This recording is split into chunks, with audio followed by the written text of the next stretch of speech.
महाराष्ट्राच्या राजकारणामध्ये एक वेगळं पैलू पाहायला मिळालंय ज्यावेळेस महाराजांचा पुतळा पडला.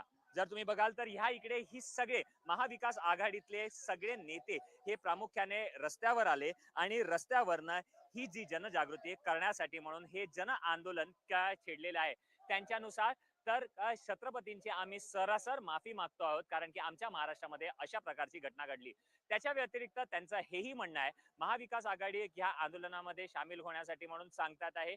सध्याचं जे सरकार आहे शिवद्रोही सरकार व महाराष्ट्रद्रोही जोडे मारणारं हे सरकार आहे. त्यांच्यासाठी म्हणून हे एक आंदोलन छेडलेलं आहे. या इकडे जर बघाल तर प्रामुख्याने महिला पुरुष सगळे वर्ग एकत्र येऊन हा पूर्णपणे जो आंदोलन छेडण्यात आलेलं आहे, हे आंदोलन जे हुतात्मा चौक म्हणजे ज्यांनी संयुक्त महाराष्ट्राची चळवळ जी दाखवलेली होती, त्या संयुक्त महाराष्ट्राच्या त्या चळवळीतला जो हुतात्मा चौक होता, त्या हुतात्मा चौकावरून जर तुम्ही बघाल तर हा सरळपणे थेट हा गेलेला आहे. तर ह्या इकडे खुद्द शरद पवार आपल्याशी आहेत, त्यांच्याशी थेट आपण संपर्क साधायला जाऊया. शरद पवारांशी आपण थेट संपर्क साधूया, जरा बघूया त्यांच्याशी आपण बोलायला मिळतंय का. जर बघाल तर त्यांच्याशी जर बघूया तर त्यांच्याशी बोलायला मिळतंय का बघूया. ह्या इकडे शरद पवार स्वतः खुद्द आहेत, त्यांच्याशी आपण थेट संवाद साधायचा प्रयत्न करूया. तर शाहू महाराज दुसऱ्या बाजूला आहेत. शाहू महाराजांशी आपण थेट संपर्क साधूया. माजी मंत्री आपल्यासोबत या इकडे आहेत, त्यांच्याशी पण थेट संवाद साधूया. सर काय म्हणाल की आजचा हा जो आंदोलन छेडलेलं गेलं ह्याच्याबद्दल काय सांगाल. आपल्या महाराष्ट्राची अस्मिता ही या ठिकाणी छत्रपती शिवाजी महाराज आहे. महाराष्ट्राच्या जनतेची अस्मिता आहे. आणि मला असं म्हणायचं की आज या पुतळ्याचं एवढं तुम्ही थाटामाटात उद्घाटन करता, परंतु त्याच्या निर्मितीच्या बाबतीतली कुठलीच काळजी घेतली जात नाही.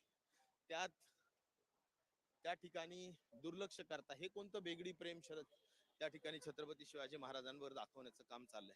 आणि म्हणून मला असं म्हणायचं की ह्या एक महाराष्ट्राच्या एक उद्रेक आहे भावनेचा.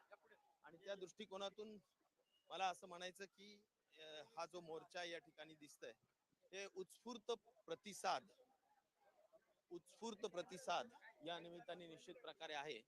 आणि मला वाटतं की पोलिसांची परवानगी वगैरे हा फार दुय्यम विषय आहे. आणि त्या दृष्टिकोनातून मला वाटतं की या मोर्चाला एक वेगळं महत्व आहे.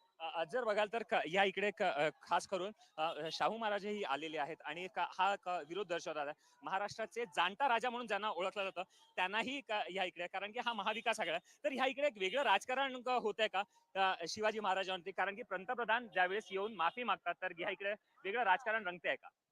मला वाटतं यात राजकारणाचा भागच नाही. हा प्रधानमंत्र्यांनी माफी मागण्याच्या अगोदरच पूर्वनियोजित हा कार्यक्रम होता. आणि मला वाटतं की हा पूर्वनियोजित कार्यक्रम असल्या कारणाने यात राजकारणाचा विषय नाही. हा महाविकास आघाडी ही जनभावनेबरोबर आहे.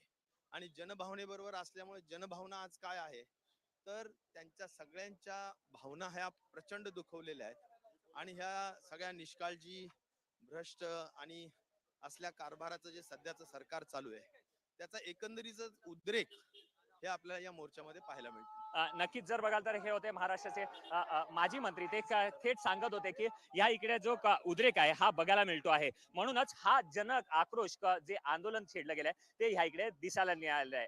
कॅमेरा पर्सन स्वप्नील सह चेतन काशीकर, न्यूज 8 महाराष्ट्र, मुंबई.